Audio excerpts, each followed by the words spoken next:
All right, welcome to another video from the Outdoor Analyst. Today I've got a fun one for you, and it's going to be, well, basically part 3 of my Hoffman Blacksmithing Wasatch build. I forgot essentially to do the knob section of the axe.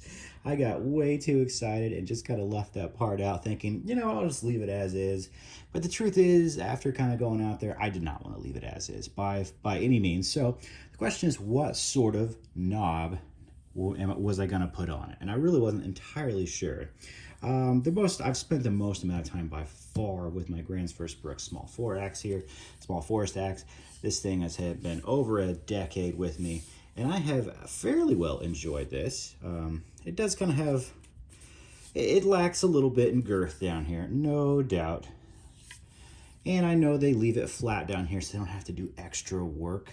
Essentially, Hoffman really does start with a huge chunk of flat at the bottom and then ends up actually, grinding that away on a belt sander, or sanding that away, essentially.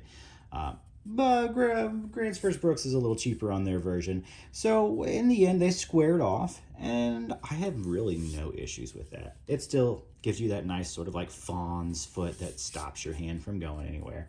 It's not super flared out as far as width-wise, so it's not perfect as far as really being the best stopper. But it was a good option to think about. And did I go with this? Did I go with the knob? This is actually, I think, the most expensive thing you can do. As far as, yeah, I love the flare out, how it actually flares out here. That really just puts a perfect stopper on your hand, like truly puts a stopper on there. Fills it out greatly. I really do enjoy that. So the knob section, I was a huge fan of from Hoffman on their, this is the mini camp axe. It's done super, super well. I really like that. And then just the kind of regular fawn's foot is another option you can do. And I honestly think it doesn't fill your hand as much. For me, it almost leaves like a hair bit of a gap at the bottom. Not saying that was like a really bad thing. It still flares out really nicely. Stops you perfectly. But I think overall, when it comes down to just feel, and honestly, all of these work very, very well. They all get the job done. But I think feel-wise, I wanted to make my my boy's axe essentially a knob end, where it flares out, has a little bit more of that knob, so it kind of can fill a little bit more of that palm if you're ever really down there. So did I succeed in doing that, going from that huge flat at the bottom? And I pulled out the carving axe, and here's what we ended up with. So we'll start with the beautiful Wasatch here. And yeah, she's looking good. Got one good coat of, oh my goodness, why can't I think of that stuff? Linseed oil, boiled linseed oil on there. Yeah, not perfect up here, but pretty ergonomic. Okay, but what did I end up with? Let's go this way. I kind of did a little bit of a mix, I'll be honest with you. It's not as well bulbed as they do, but it's not as pure like fawn's foot as that one. So it's a good mix all around, I think. Is this perfection? No, I did most of this with the carving hatchet. So that took a little while, especially to kind of even that out. But what do I get at the bottom? I get that full filled out palm swell essentially down there. This is actually much bigger than my mini camp axe by far, and it actually does a better job at it. There's no overhang like there is on this one, just a little bit with the meat of my hand.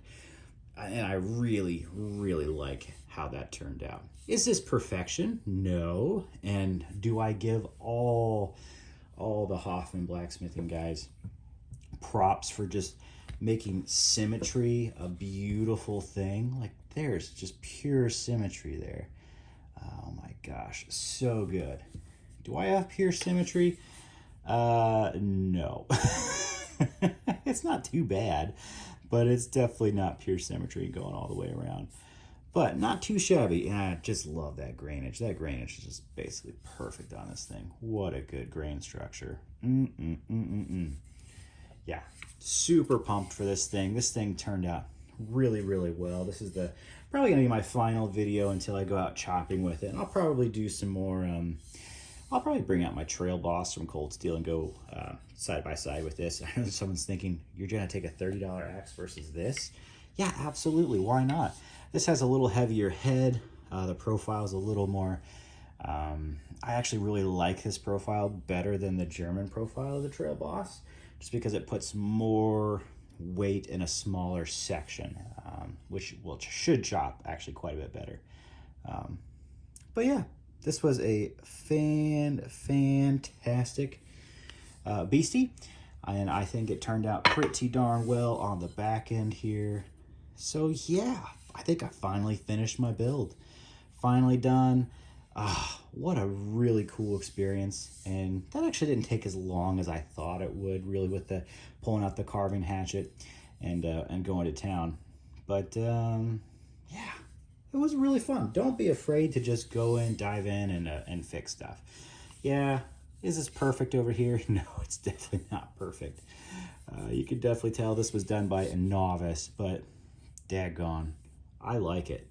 I really do like how this turned out all around, and yeah, I suggest give it a shot. Give it a shot on your own. I think this just has a lot of personality to it now, has a lot of me in it, and I freaking love it. Absolutely love this beastie. So yeah, thanks for hanging out there. Like, subscribe if you like this content. This was a really fun project for me. Not a lot of times you say, yeah, I just went out and custom did an insanely custom axe on my own. Super cool, and I think I got the back end that I really enjoyed.